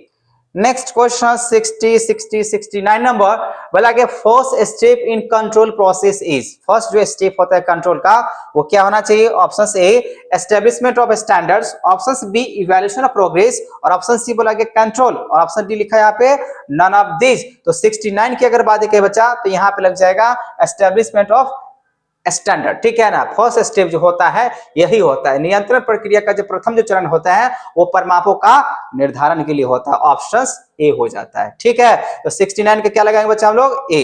चलते हैं नेक्स्ट क्वेश्चन 70 की तरफ। बोला यहाँ पे modern approach of financial management is option A procurement of funds, option B utilisation of funds, option C क्या लिख दिया बोथ ए एंड बी और ऑप्शन डी लिखा है यहाँ पे नन ऑफ दिस। तो 70 का जो हो जाएगा दोनों होता है, मॉडर्न अप्रोच जो होता है फाइनेंशियल मैनेजमेंट का वो दोनों होता है, प्रोक्योरमेंट ऑफ फंड्स भी होता है और यूटिलाइजेशन ऑफ फंड्स भी होता है, ठीक है। नेक्स्ट क्वेश्चन 71 की अगर बातें करें बोला गया traditional approach of financial management was discarded during, वित्तीय प्रबंध की परंपरागत विचारधारा को त्याग दिया गया कब, कब त्याग दिया गया, 1910 से 20 के बीच में, 1920 से 30 के बीच में, 1930 से 40 के बीच में और डी लिखा यहाँ पे नन ऑफ दिस। तो 71 की अगर बात करें बच्चा क्या नजर आ रहा है, तो फिलहाल तो मैं इसका लगा देता हूं सी, 90-30 से 40 के बीच में ही लगभग में किया गया था। आप लोग इसका जवाब जो है ना कमेंट बॉक्स में करना, ठीक है ना, क्या होना चाहिए, या तो 90-30 के हिसाब से या ये जो आप 910 से लेकर 20 के बीच में ये भी हो सकता है, ठीक है ना। आई थिंक ये इसका पूरे तरीके से क्लियर नहीं, लेकिन हम कह सकते हैं 90-30-40 के लगभग बीच में जो फाइनेंशियल मैनेजमेंट क्वेश्चन हटाया गया था, वित्तीय प्रबंध की परंपरागत विचारधारा को जो त्याग दिया गया था यही होगा, ठीक है ना, सी 90-30 से लेकर 40 के बीच में, ठीक है। बाकी बाद आप लोग का जवाब क्या है आप मुझे क्रॉस चेक करके जरूर कमेंट करना। नेक्स्ट क्वेश्चन 72 नंबर बोला कि यहाँ पे the number of stock exchange in India in 2004 was कितना था, मालूम है ना। ऑप्शन सी लिखा है 20, ऑप्शन बी लिखा है 21, ऑप्शन सी लिखा है यहाँ पे 23 और ऑप्शन डी लिखा है यहाँ पे 24। तो ये है बच्चा आपका क्वेश्चन नंबर 72। बोला यहाँ पे जो कितने ऐसे स्टॉक एक्सचेंज, मतलब सन 2004 में भारत में स्कंद विलिपनियों की संख्या कितनी थी, आपने ऑप्शन यहाँ पे देख लिया है और आपको मालूम भी चल गया होगा वो था 23, मतलब ऑप्शन क्या लग जाएगा सी, है ना। ऑप्शन कौन सा लग जाएगा बच्चा सी नंबर लग जाएगा, 23 था, है ना। नेक्स्ट क्वेश्चन 73 की अगर बात करें बोला कि entrepreneurship is ensured by whom, किसके द्वारा होता है? Option C subsidiary, option B large firm, option C medium firm, option D लिखा पे स्मॉल फर्म, ठीक है ना। फर्म, फर्म बोलते हैं, फर्म बोला गया है फर्म, ठीक है, फर्म है ना, बोला गया यहाँ पे। अब entrepreneurship is ensured by whom, ठीक है, सब्सिडरी, लार्ज। उसके बाद अगर हम लोग यहाँ पे देखें तो वैसे एंटरप्रेन्योरशिप जो होता है ना, इंश्योर जो होता है, उद्यमिता किसके द्वारा आश्वस्त होती है? लघु फर्म के हिसाब से मान सकते हैं, ज्यादा तो भाई बढ़ने पे होता है बिजनेस। डी लगाओ, ठीक है, स्मॉल फर्म के हिसाब से जो है ना हम कह सकते हैं इंश्योर्ड हो जाते हैं। Entrepreneurship is ensured by whom, तो स्मॉल फर्म, ठीक है, फर्म, ठीक है। तो 73 का क्या हो जाएगा बच्चा? यहाँ पे डी हो जाएगा। नेक्स्ट क्वेश्चन 74 नंबर बोला गया है, Sensex is based on how many company. Sensex जो होता है वो हमेशा 30 को कंपनी के हिसाब से शामिल करना होता है। कितने कंपनी बच्चा? 30, ठीक है। तो 74 का जो हो जाएगा ए, ये तो सारे बच्चों को मालूम होना चाहिए, ठीक है। नेक्स्ट क्वेश्चन 75 नंबर बोला गया यहाँ पे उपयोक्ताओं के समूह का अभिप्राय है। ऑप्शन से क्रेता, ऑप्शन बी विक्रेता, ऑप्शन सी उत्पाद, ऑप्शन डी बाजार। चलो ठीक है, इंग्लिश से पढ़ लेते हैं। The collection of utilise is meant as, option से purchaser, option B sellers, option C product, option D लिखा यहाँ पे मार्केट। तो 77 की अगर बात करें तो हमेशा होता है किसके लिए? The collection of utilise is meant as sellers के लिए होता है, ठीक है ना। यहाँ पे आप चाहो तो हिंदी में भी देख सकते हो। उपयोक्ताओं का जो समूह का अभिप्राय है वो विक्रेता से होता है, ठीक है बच्चा। इसी कौन सा क्वेश्चन की बात कर रहे हैं, है ना। 75 की अगर बात करें यहाँ पे तो क्या हो जाना चाहिए? यहाँ पे क्या हो जाना चाहिए? ये तो उपयोक्ता का समूह का विक्रेता कैसे हो जाएगा? कुछ और भाई, यहाँ पे 76 है, अच्छा 75, ठीक है। बोला यहाँ पे the collection of utilise is meant by purchaser, seller तो है ना, collection of utilise is meant product, market. यहाँ पे आप लगा लो बच्चा मार्केट, ठीक है ना, ये सेलर्स नहीं आने वाला है। Collection of utilise is meant by market हो जाएगा यहाँ पे, ठीक है। क्या हो जाएगा? मार्केट।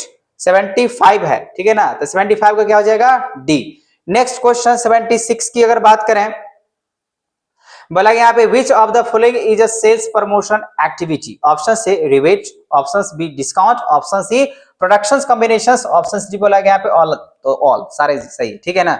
नेक्स्ट क्वेश्चन नंबर 77 बोला गया यहाँ पे labelling is compulsory on packed consumer product for options A few, options B all, option C both A and B, options लिखा है नन ऑफ दीज। ये क्या option? Labelling is compulsory on packed consumer product for, ठीक है। तो यहाँ पे ज्यादा ऑप्शंस है नहीं तो बी लगा देते हैं, सब पे लगता है ना। पैकेज वाली उपभोग उत्पाद पर लेबलिंग अनिवार्य है सभी पे, लेबलिंग जो है ना सब पे अनिवार्य कर दो, और होता भी है। इसी वजह से क्या लगाओगे बच्चे? यहाँ पे बी ऑप्शन इसका सही है। Next question 78 number role of foreign entrepreneurs is in India. Role of foreign entrepreneurs in India is negative, option A है, option B positive, option C destructive, और ऑप्शन डी बोला यहाँ पे नन ऑफ दिस।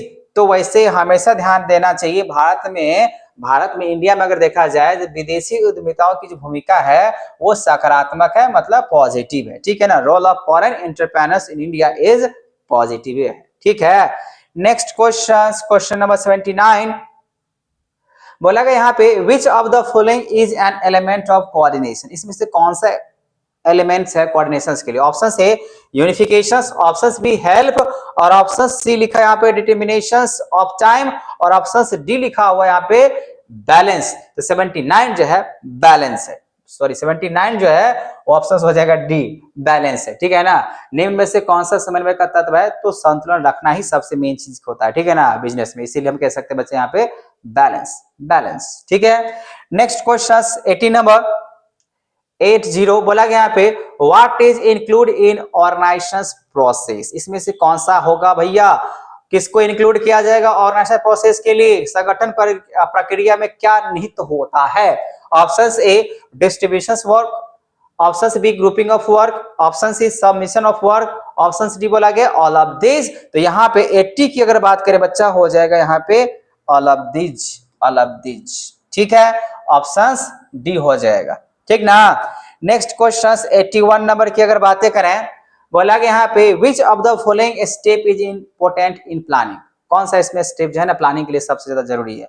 ऑप्शन से decisions, option B organisations, option C assumptions, option D बोला यहाँ पे directions. तो हमेशा ध्यान रखना चाहिए एजम्पशंस, ठीक है ना, पूर्वानुमान जो है ना बहुत जरूरी है, एजम्पशंस लेना बहुत जरूरी है प्लानिंग के लिए, क्योंकि प्लानिंग आप बना रहे हो उसके लिए पहले से आप फोरकास्टिंग जिसको कह सकते हो, यहाँ पे एजम्पशंस की बात चले तो आप एजम्पशन मान के चल सकते हो कि ऐसा होगा तो क्या होगा।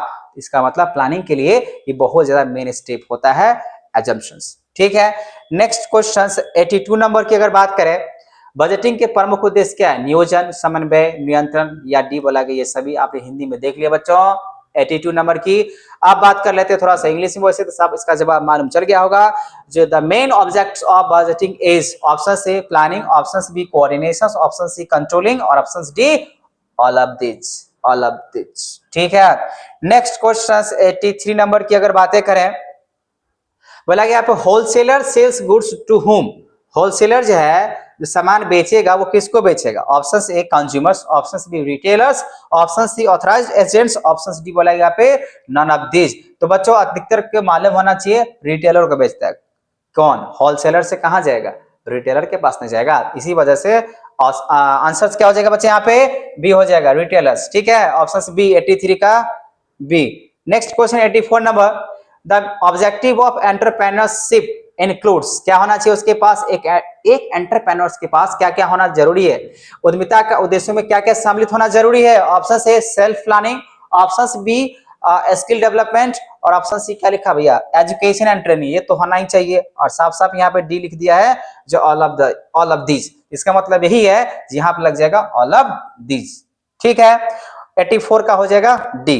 Next question 85 number, different step in product life cycle, इसमें कौन कौन सा आता है, डिफरेंट स्टेप में बोला जाए the different step in product life cycle is, option A introductions, option B development, option C decreasing, option D लिखा है यहाँ पे ऑल ऑफ दिस। तो 85 की अगर बातें करें बच्चा तो मुझे तो लग रहा है सब साइकिल में शामिल हो जाता है। एक उत्पाद के जीवन चक्र में विभिन्न चरण होते हैं, परिचय भी होता है, विकास भी होता है, अवनति भी होता है ना, उतार चढ़ाव जिसको कह सकते हैं अवनति, तो हम कह सकते हैं सभी, है ना, लाइफ साइकिल, लाइफ तो ऐसे ही चलता है लाइफ साइकिल, कभी अपने आप को परिचय दो, कभी बढ़ हो कभी घट हो, तो यही है, इंट्रोडक्शन से दिया, आप बढ़ा फिर गिरा, मतलब ये आपका लाइफ, फिलहाल आप क्या कह सकते हो प्रोडक्ट लाइफ बोला गया है, तो प्रोडक्ट का जो लाइफ साइकिल है कुछ इस तरीके से हो सकता है, इसी वजह से क्या लगाओगे डी। चलो ठीक है, ज्यादा लेक्चर नहीं देने, ज्यादा लेक्चर के लिए है ना आप वीडियो देख सकते हो लेक्चर वाला, फिलहाल ये आपका रिविजन क्वेश्चंस है, ठीक है ना, जो आपके एग्जामिनेशंस के लिए बहुत ही ज्यादा फायदेमंद होगा, 100% फायदा होगा इस वीडियो को देखने से। नेक्स्ट क्वेश्चन बोला यहाँ पे what is equal to total cost on break even point, बहुत ही अच्छा क्वेश्चन है जो कि जैसे कि आपको लगना चाहिए ये इकोनॉमिक्स की तरह है। बोला यहाँ पे सम विच्छेद बिंदु पर कुल लागत किसके बराबर होता है, option fixed cost, option B selling price, option C total revenue और ऑप्शन डी लिखा है नन ऑफ दिस, नहीं सी होगा, क्या होगा बच्चा यहाँ पे C, what is equal to total cost, TC होता है ना वो हमेशा टीआर के बराबर में ही माना जाएगा, ठीक है, तभी जो है ना माना जाएगा break even point, total revenue के बराबर ही माना जाता है, total cost on break even point जो होगा वो टोटल रेवेन्यू होता है, ठीक है। ऑप्शंस कौन सा हो जाएगा बच्चा सी। नेक्स्ट क्वेश्चन 87 नंबर बोला यहाँ पे method of training is are, क्या होना चाहिए, conference, option B lectures, option C apprenticeship और option D all of this, all of this लगा दो, ठीक है ना, क्योंकि सारे जवाब इसका सही है, ठीक है, तो 87 का हो जाएगा डी। नेक्स्ट क्वेश्चंस की अगर बात करें यहाँ पे तो क्वेश्चन नंबर 88 बोला गया इफेक्टिव कंट्रोलिंग इज क्या होता है, स्टैटिक, ये क्वेश्चन फिर से आ गया, स्टैटिक, ऑप्शन बी लिखा है प्री डिटरमाइंड, ऑप्शन सी लिखा है dynamic, all of the above, तो हमने बताया था डायनेमिक होता है, ये डायनेमिक ही होगा, ठीक है ना। 88 का अगर बात करें तो रिपीट लगता है क्वेश्चन है, फिलहाल यहाँ पे इफेक्टिव कंट्रोलिंग इज जो होगा वो डायनेमिक ही होगा, ठीक है। नेक्स्ट क्वेश्चंस की बात कर लेते हैं 89 नंबर, बोला कि बजट नीति का विवरण होता है वित्तीय अंतिम कार्य, ये देखिए फिर से ये भी क्वेश्चंस वही है, budget is dash statement of budgetary policy, option A financial, option B final, option C बोला गया वर्क और ऑप्शन डी बोला गया नॉन फाइनेंशियल। ये जो क्वेश्चंस है ये है बच्चा आपका 89 का, ठीक है ना। तो आप लोग मुझे कमेंट करना क्या ये भी क्वेश्चन 89 नंबर भी कहीं न कहीं लगता है रिपीट किया गया है, ठीक है ना। 89 का फिलहाल हम कह सकते हैं यहाँ पे बजट इज फाइनेंशियल स्टेटमेंट होते हैं, है ना। Budget is financial statement of budgetary policy, ठीक ना। यहाँ पे क्या हो जाएगा ए। 80 कौन सा होगा 89 का हो जाएगा ए, समझ में आ गया। नेक्स्ट क्वेश्चन पे चलते हैं 90 नंबर। बोला गया यहाँ पे the organisation spreading rumours is called informal, ठीक है ना। हमेशा जो र्यूमरस जो फैलाया जाता है ना भैया वो हमेशा इनफॉर्मल वाले ऑर्गेनाइजेशन में ही फैलाया जाता है, इसी वजह से जिसको हम कह सकते हैं हिंदी में अनौपचारिक। तो यहाँ पे आंसर क्या हो जाएगा 90 का बी हो जाएगा, ठीक है। नेक्स्ट क्वेश्चन 91 की अगर बातें करें तो 91 बोला यहाँ पे the maximum duration of commercial paper is option A 3 months, option B 6 month, option C बोला गया 12 मंथ्स, तो ऑप्शन सी हो जाएगा 12 मंथ, इससे ज्यादा नहीं होता है, ठीक है ना। Maximum duration of commercial paper का जो होता है ना भैया वो होता है 12 मंथ्स ही होता है, ठीक है। तो 91 का हो जाएगा सी। नेक्स्ट क्वेश्चन 92 नंबर बोला गया है primary element of success of management is, है ना, यही ना। Primary element of success of management is options है satisfied employee, option B large capital, option C big market, option D लिखा पे नन ऑफ दीज। तो भैया प्राइमरी एलिमेंट जो होता है सक्सेस के लिए होता है आपका एम्प्लॉय सेटिस्फाइड होना चाहिए, संतुष्ट कर्मचारी, तभी आपका बिजनेस बनेगा, ठीक है ना। नहीं अगर संतुष्ट है कर्मचारी तो बिजनेस नहीं बनता, इसीलिए एम्प्लॉय को हमेशा सेटिस्फाइड करो, ठीक है ना। संतुष्टि दो कैसे, रुपया पैसा से, सैलरी से, ठीक है ना। उसके इंक्रीमेंट करो तो वो ज्यादा सेटिस्फाइड होगा, ठीक है। फिलहाल के लिए ये कौन सा था 92 नंबर।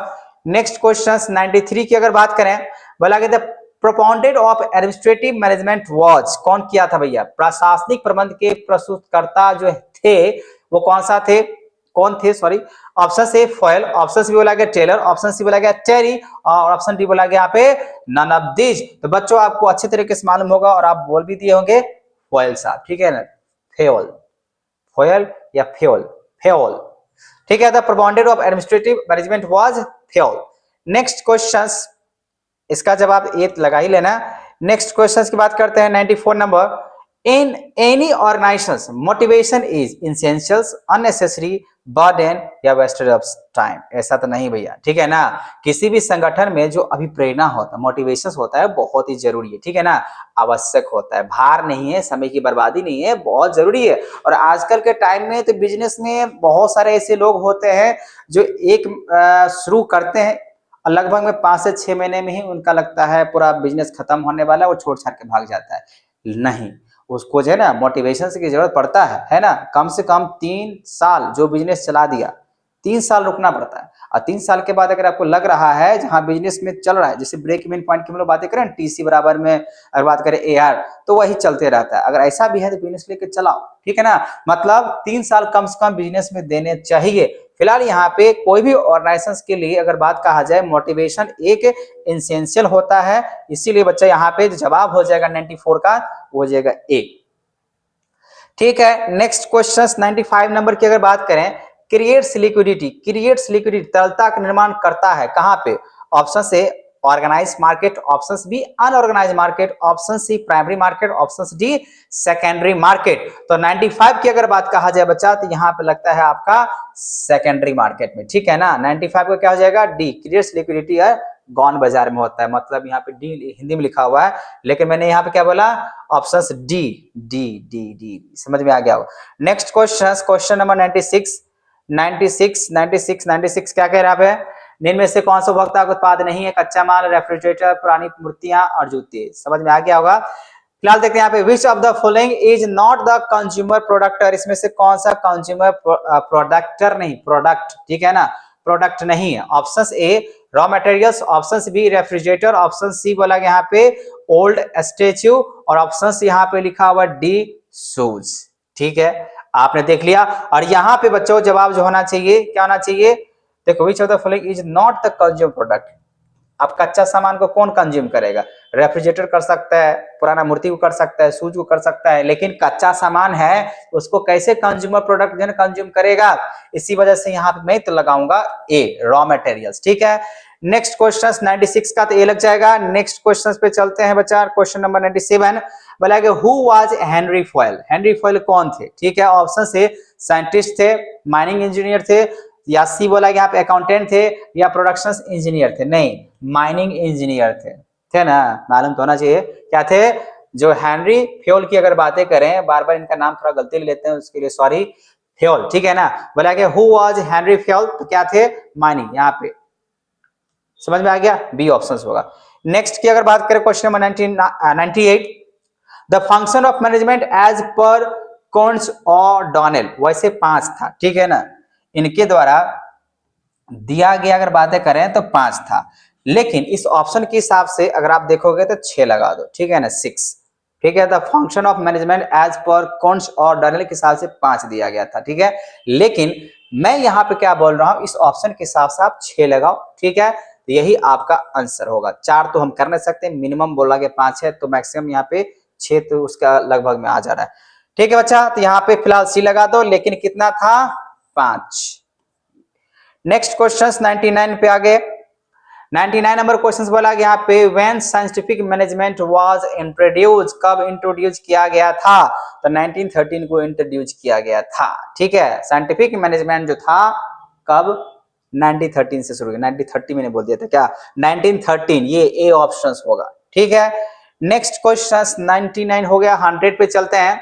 बोला गया यहाँ पे how principle of management are created in laboratory. Option A है। ऑप्शन बी बोला गया मैनेजर एक्सपीरियंस, ऑप्शन सी बोला कंज्यूमर एक्सपीरियंस, और ऑप्शन डी बोला गया सोशल साइंटिस्ट, है ना। ऐसा नहीं है, मैनेजर एक्सपीरियंस के हिसाब से होता है, ठीक है। प्रिंसिपल ऑफ मैनेजमेंट जो होता है ना, वो मैनेजरियल एक्सपीरियंस के हिसाब, मैनेजर के एक्सपीरियंस के हिसाब से ही होता है। प्रबंध के सिद्धांत की रचना किस प्रकार से की जाती है? प्रबंधकों के अनुभव के द्वारा किया जाता है, ठीक है बच्चों। तो आई होप मैंने 100 क्वेश्चन के जवाब आपको रिविजन्स के लिए, आपके एग्जामिनेशंस के लिए मैंने अच्छे तरीके से जवाब दिया है या नहीं दिया है, आप मुझे कमेंट जरूर करो, तभी पता चलेगा आप लोग मेरा वीडियो देखते हो सही तरीके से, या भगा भगा के देखते हैं, या 2x पे देखते हैं, या 3x पे देखते हैं, ठीक है ना। देखो, अब ये क्वेश्चंस यहाँ पे आप देख सकते हैं, 2 मार्क्स वाले क्वेश्चन है, इसका जवाब मेरे YouTube चैनल पे ऑलरेडी बना हुआ है।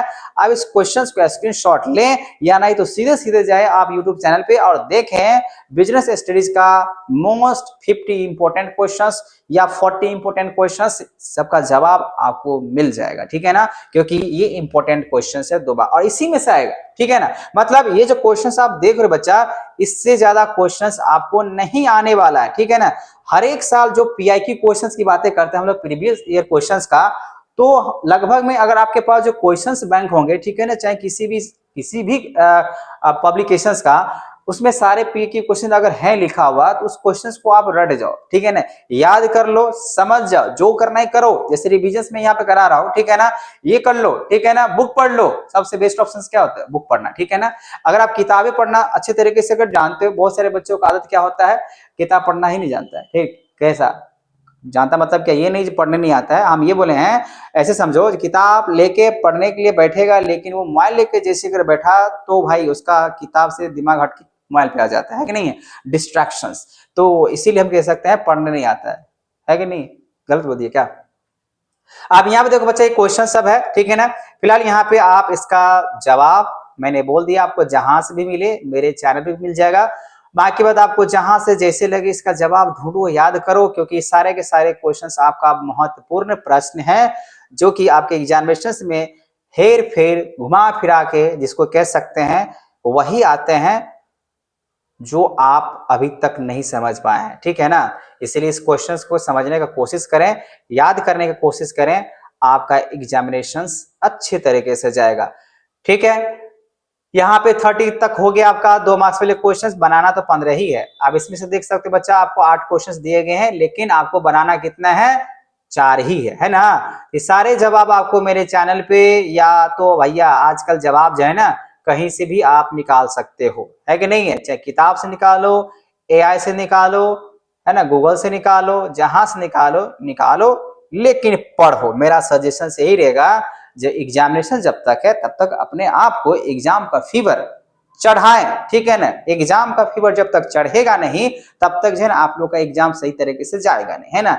कोई बच्चे बोलते हैं नहीं बहुत अच्छे तरीके से जो है ना मेरा हो जाएगा, मुझे ये मालूम, नहीं, करते रहो, लेकिन रात को जग के नहीं करो, ठीक है ना। एक टाइम टेबल बनाओ, उसके हिसाब से 5 से 6 घंटा 7 घंटा कम से कम सो भी लेना बहुत जरूरी है, ठीक है बच्चों। तो आपको ये वीडियो कैसा लगा, ठीक है ना, आप मुझे कमेंट करना। अगर आपको अच्छा लगा तो इस वीडियो को थोड़ा सा फॉरवर्ड मतलब क्या शेयर कर देने हैं और सब्सक्राइब कर लेने, क्योंकि जब तक आपका एग्जामिनेशन है तब तक मैं आपके साथ हूं, तो इसीलिए आपको सब्सक्राइब करना बहुत ही ज्यादा जरूरी है, ठीक है। मिलते हैं नेक्स्ट वीडियो में, थैंक यू।